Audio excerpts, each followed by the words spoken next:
What's up, guys and gals? Me, Mutahar, and I may have run into an issue on the system, one that I'm currently fixing up right now as we speak. But, ladies and gentlemen, according to the title, yeah, it's kind of true. I don't really want to be a gamer anymore, to be honest with you. And that's because of the stupidity I have to deal with when it comes to reading a lot of gamer takes and a lot of gamer news and a lot of gamer stuff on the internet. Now, I'll be real. I'm a little bricked up for Starfield, okay? The reason I am is because I love space games, okay? You could release a video game about space golf, okay? And I'd be excited. I don't give a shit about golf, but I would buy it because it's in space. So, ladies and gentlemen, for me, space games are like the most exciting thing. And there's a game like called Star Citizen that I would be more excited about if it was actually coming out. At this point, I'm pretty sure my kids are going to be finishing college, okay? And then I'll be playing the open beta at their graduation, all right? I get it. So, I'm not too hyped for Star Citizen, but Starfield, a game from Bethesda, where they've made some good games in the past. Games like the Elder Scrolls, Fallout, and even the worst Bethesda game, in my opinion, probably like Skyrim, because I'm not the biggest fan of it. It's still a fun time. Bethesda games are very much Bethesda titles. Okay, you make a character, you ignore the main quest, and you do a shit ton of the side content until 1,000 hours in. You're supposed to remember, oh shit, I'm supposed to save a galaxy. Well, better get on right there, sir. That's what I think of Bethesda titles, okay? So for me, Starfield, like I said, a week or two when I made a video regarding this topic, I want to sell crack in space. That's all I want, all right? My life, my expectations for video games are really simple. Now, in a space video game, there's going to be some exploration. Starfield has like 1,000 planets. Like 10% of them are actually going to be planets with like habitation.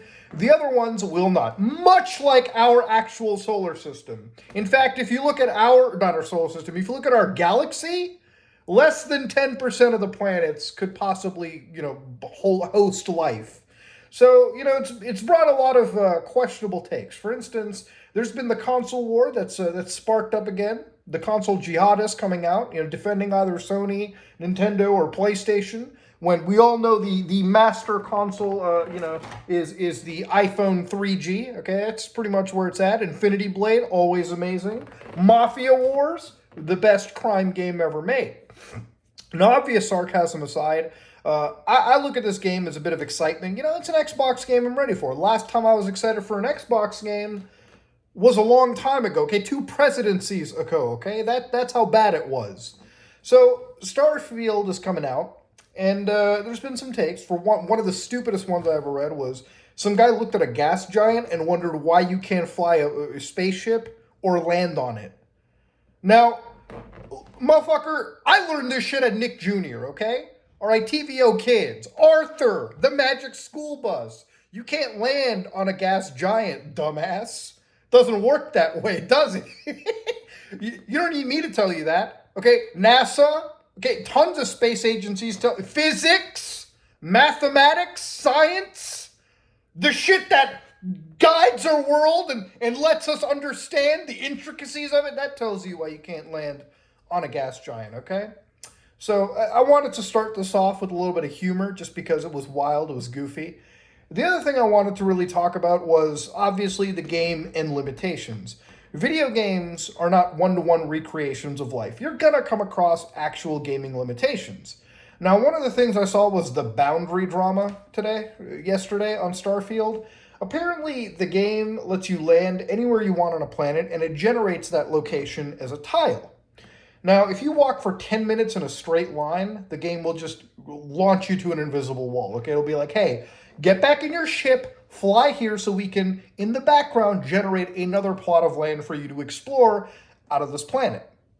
Now, at first, the limitation sounded kind of weird to me, but then I realized there's going to be some give and take, right? Like, if you want a game to have sort of more detail in what Starfield's trying to do, you're probably going to have to use this approach, right? When you're generating interesting points of interest or an interesting like environment, oceans, foliage, landmarks, landscapes, this might be the only way to realistically do it on consoles and a PC. Now, you could try to do it the Star Citizen way, but then you'd have a game that never comes out. Now, people have compared it to No Man's Sky, which is such a brain dead take because I like No Man's Sky. Look, No Man's Sky is a great game. But you tell me you walk 10 minutes straight in No Man's Sky, you're going to get fucking bored. Okay? It's like playing Minecraft. You walk 10 minutes in a straight line, you will get bored. Okay? You will realize the limitations of procedural generation if you walk for 10 minutes in No Man's Sky and not notice a biome shift. You're like, oh shit, the mountains are all looking kind of samey. Ooh, the structures all just look like 4 or 5 different prefabs placed over and over and over again. Yeah, that's how procedural generation works, motherfucker. And same for Starfield and really anything out there. And I kind of wondered, how much of an issue is this really? Unless you are walking 10 minutes in a straight line, yeah, I can see it getting annoying real quick. But then I remember, damn, when I'm playing these games with massive worlds and locations, I'm constantly bouncing back and forth. So realistically, the amount of issues this will cause somebody is very minimal. Okay, like maybe like 0.001% of people are really going to treat this as a massive issue, and the others are just going to go around and hunt pirates, do missions, fuck with factions, or do whatever. Start a cult or whatever is in the game. I heard there's a religion mechanic. It's wild. So that was one of the issues. The other one was the review score stuff. And this is where I really want to talk about reviews and handing out review copies. Now, it'll be a cold day in hell before I defend Kotaku, Metro.co.uk, a lot of these shitty publications, Fextra Life, okay, that dog shit wiki publication. Have you ever read a Fextra Life wiki, by the way?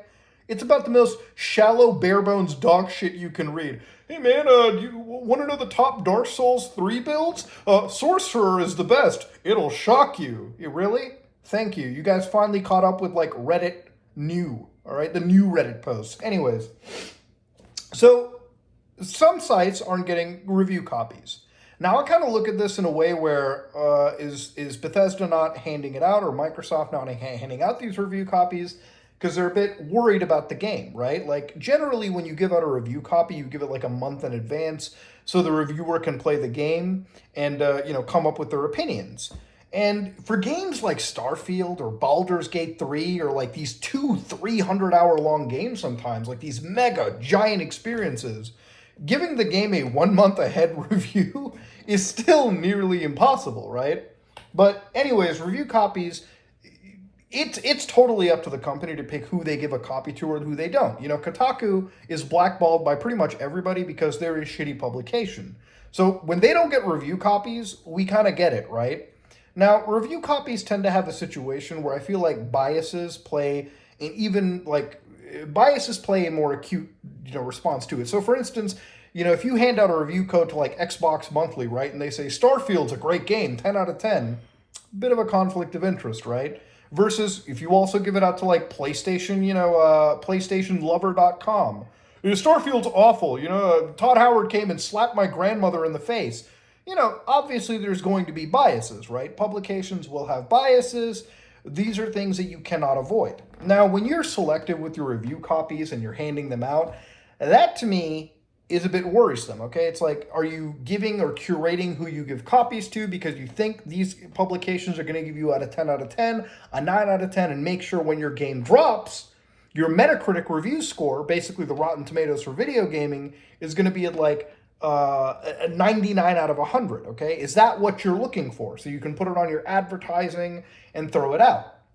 And even for a lot of YouTubers, like I know that Andrew from, Charlie's team, publicly messaged out and told me they were trying to get a review code for Moist Meter. And apparently they didn't get one either. I sent a request out to an influencer team as well too, not expecting much out of it. If I do get a review code, awesome. If I don't, the game comes out in like 2-3 days anyways. I'll stream it. I will be streaming Starfield on my channel as soon as I get access to it. Now, the thing about review copies and review scores is how much importance that we the gamer put onto them, right? Like, yes, reviews are great. They're needed for video games. There's no doubt about that. But I feel like in a lot of cases, this could easily be a problem that's addressed for a lot of gamers out there that just want to know if a game is good or not, is if you just give them like an hour or two trial. Some games do this on Steam, even on Xbox and PlayStation. And it's honestly really damn useful. You know, if you gave somebody an hour or two to play the video game and get a feel for the game's, mechanics, if people could just explore like maybe like a section of like 1% of Starfield's like planets and get an idea for the mechanics, get an idea for what the story is going to be about, and the game blocks you off after an hour or two of playtime, or, up until you get to a certain point in the story, right? Where things start to get even more interesting.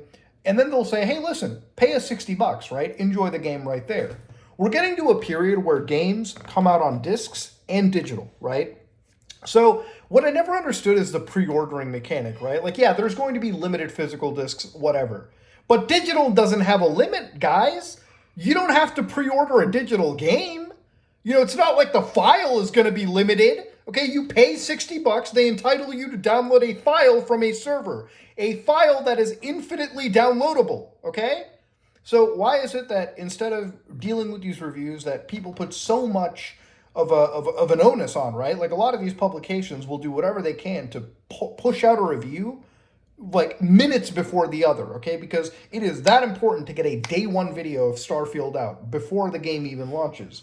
Why is it that if you wanted to truly build hype, why do you not release an hour or two time trial for a video game? That's all anybody's asking, right? Like, for this game and for it to truly appease people, I feel like giving an hour or two of a trial to people, even if you don't own an Xbox, through the xCloud, which Microsoft already runs, probably the best cloud streaming service out of many others, I feel like that would draw more hype and allow people more ease of access to truly understanding and buying this video game, right? That would do more for a review than anything else. Even watching a live streamer play a video game does not necessarily do it justice. Giving the keys to you to test drive a video game like people test drive a car is infinitely better, If you're going to spend $60, I think playing an hour or two on a trial is a reasonable expectation, right? Playing the game up until a certain point. This year, games like Final Fantasy 16, Resident Evil 4, even when they offered a trial, some of them being minutes, some of them being an hour long, 2 hours long, did more for me than most other video games out there. But I wanted to ask you, is that like necessarily a better way to handle this than just watching a standard review? Because honestly, I can't really even bother watching video game reviews anymore. The only review I watch is Digital Foundry, just to understand if a game is functioning at launch, right? Like, oh, I'm about to buy a PC game. Better hope it doesn't run at like 20 frames a second. But yeah, that's just one of the things that I wanted to go for. The game is interesting. I'm ready for Starfield. I'm not overly hyped. I'm not a pre-order junkie. I'm going to see how the game looks when it comes out. I'm going to see more of the footage. Some of it's already been leaked. And if it's good, and it looks like it's good, then I'll pay them my money. I'll download the game, and I'll play it. All right? Simple as that. But yeah, ladies and gentlemen, let me know what you think about it in the comment section below. Sometimes the gaming community is so stupid that I don't want to be associated with some of these people that call themselves gamers. Because sometimes when you let fanboyism consume you and, you let all this shit consume you, it takes away objectivity. It takes away your ability to rationally consume this amazing tier of content that we love to call, video games. But ladies and gentlemen, this is me, Mutahar, and yeah, hopefully I can fix up my computer before Starfield drops. I'm out.